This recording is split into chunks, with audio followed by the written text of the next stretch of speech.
Some of my most cherished moments of ministry occurred during my 2.5 years serving as a hospice chaplain before I began serving as a pastor in the congregational setting. During this time, I had the honor of accompanying people through their final days and hours of life, as well as their loved ones walking with them. Holding folks' sorrow with them is very, very bittersweet, but I'm incredibly grateful for the opportunity to have done so. The work of a chaplain, if you're not familiar, is very similar to being a pastor. The work of accompaniment, of walking with folks throughout life's journey. But a chaplain serves in a secular setting, not in a church or a religious organization. The holy space is not a church building or a synagogue or a mosque, but rather right in the middle of someone's home, a kitchen table, a living room, or at a person's bedside. Sometimes it doesn't even include religious conversation or any mention of any God, but rather it's work that tunes into a person's inner world, what they valued and found most important, as well as their closest and often most complex relationships. It was the ministry of presence, right in the heart of life's most precious and fleeting moments. Some of the most important tasks of being present with folks who are preparing to die or who love someone who is preparing to die is offering permission. Permission to be honest, to be angry, to be devastated, and oftentimes relieved. Of course, I have no actual power or authority to give permission to anyone to do anything in those situations. But you know how sometimes you don't know that you're holding your breath until someone reminds you to breathe? It's kind of like that. Because sometimes that was God, sometimes it wasn't. I was often surprised by the ways people would share with me, a complete stranger, so very intimately. Stories about regrets, about trauma that they have hidden and maybe never even told anyone, about shattered dreams or relationships that they wished they had mended. And as we would explore these things together, sometimes that permission to share would turn into then a facilitating end-of-life discussions with loved ones. Because sometimes it takes facing death things to finally ask for or offer forgiveness. To say, I love you for the very first time. I could not believe how many people I would meet who would say, you know, they never said I love you, but I know that they loved me. So sometimes that happened for the very first time. We are such complex people with complex stories, and our stories are rarely, if ever, straightforward. So I would often be the one in the room to gently name that elephant, to broach the topic, to support the person who desired to seek resolution and closure, or at times to literally translate for people what the other is saying. Because sometimes we just completely miss each other and we don't even know it's happening. Sometimes that looked like asking, what do you want these folks to know as you leave them?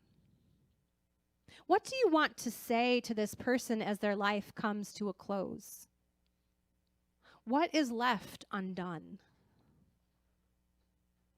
Is there anything left unspoken or something to be worked out? Because all we have is this moment in this one precious and wild life. So let's be here, now, together. And by God's grace, when people engaged in this work, when they had the courage to say and do the thing, I was able to witness indescribable healing, reconciliation, and people giving themselves permission to be real. Saying the thing, doing the thing while he had the time. That is what we find Jesus doing in this particular scene. We've traveled with him throughout his final week together. This Lent, we decided to zoom in on Holy Week rather than waiting until Holy Week to walk with Jesus through that. But first, we joined him in that parade into Jerusalem the week of Passover. We witnessed him flipping over tables, overwhelmed with righteous anger from witnessing the way the religious system was working. We watched religious leaders use their religion to weaponize Jesus, to catch him in his words and get him arrested. And last week, we joined with him and his disciples at the table when Jesus was anointed extravagantly, watching the ways that the fear of imminent doom made his disciples unable to see the beauty that was right in front of them. I can relate to that. You can look at the table, and there are different pictures of this particular scene as artists have seen it. And today's is right over here. Jesus, and we're faithfully following him now. No, it's about the inner circle. Those he had discipled or trained up to carry on the work. The 12 disciples, including Judas, who had already set things in motion to betray Jesus into the hands of those who would eventually take his life. He recognized that the end had come for him, and this was his moment to share the final things, the most important things, that if nothing else was said, you would remember this thing. He knew this would be the last time to say what needed to be said, to express his love and care and compassion fully, to lay it all out for these folks who had walked faithfully with him for the past 3 years. Faithfully, not perfectly, might I add. They had witnessed and accompanied him in feeding very hungry people. They had been rebuked by him when they got things desperately wrong. He had empowered them to do signs and wonders as well. And now they were about to lose him like tomorrow. They didn't understand the moment, but he did, and he was not going to lose this opportunity. So on this final night, he says what is most important. He tells them, I love you. And he does so by washing their stinky, nasty feet. The sign of hospitality might gross us out, me included. But this was a norm in that society as folks' feet got dusty from traveling. Only the responsibility for actually washing the feet was the guests themselves, or if you had the money, the work of the servants of your household. It was not a gesture of the host. It was not something that the teacher would do, and this responsibility certainly did not land on the shoulders of the guest of honor. But here we see Jesus, their leader and the guest of honor at this meal, taking up the water basin and the towel, bending in front of his friends and washing their feet one by one. None of them are comfortable with this, by the way. And Peter, precious Peter, who just can't help to be exactly who he is, right where he is, right when he is, objects to this outrageous act.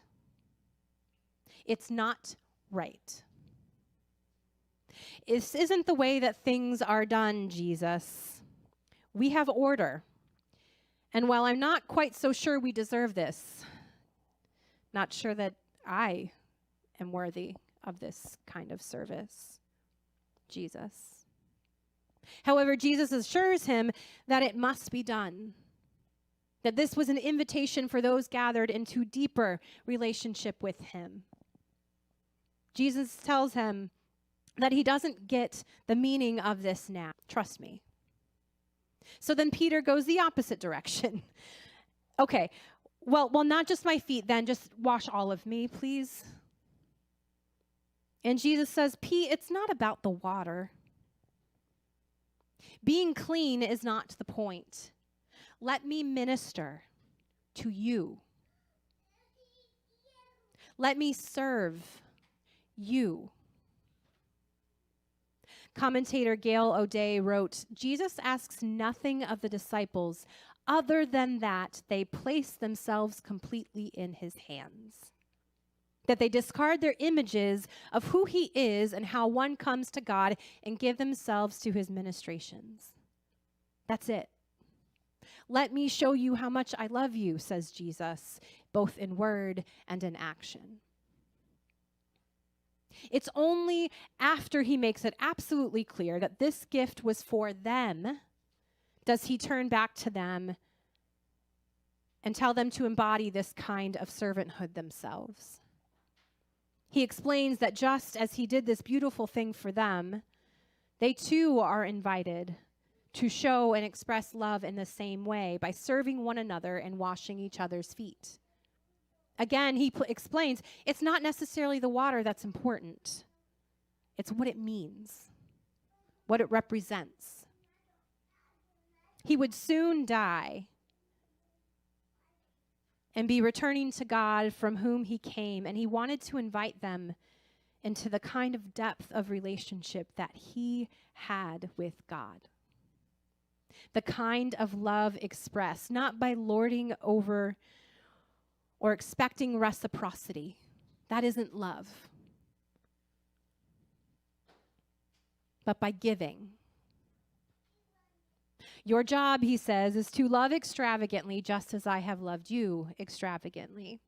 And that love doesn't come with caveats about worthiness or deservedness, because Jesus knew that Judas was going to betray him. He washed Judas's feet too. He knew Peter wasn't going to be able to keep it together when you know what hits the fan. And he even tells Peter he knows he's going to flake.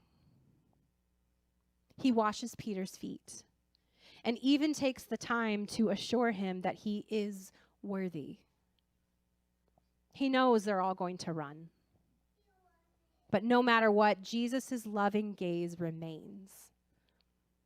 And they will be able to look back on this moment when all is said and done and know beyond a shadow of a doubt that he loved them, even them.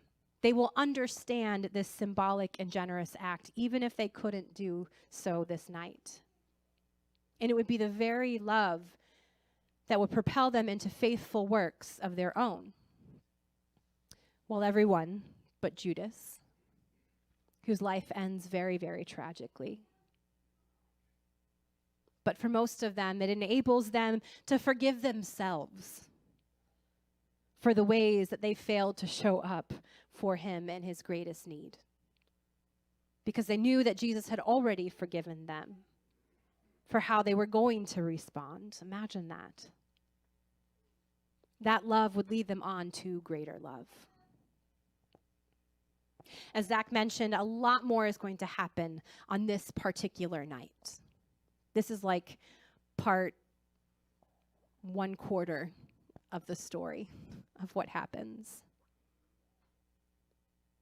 He had a lot more to say, a lot more explaining to do, a lot of words that he wanted them to remember, because this was that final meal, right?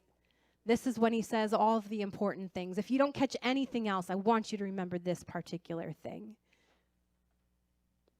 But today, we sit with love expressed in service.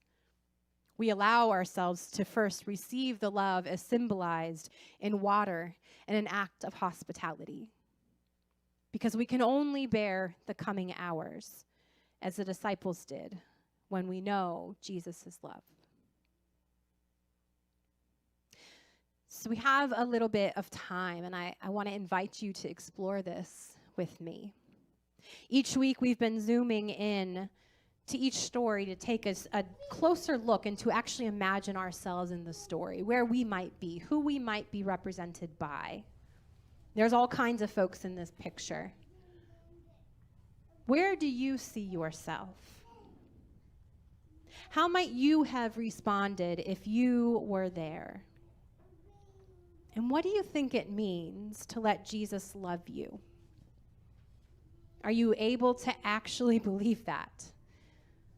Or like Peter, is it a little too difficult to accept?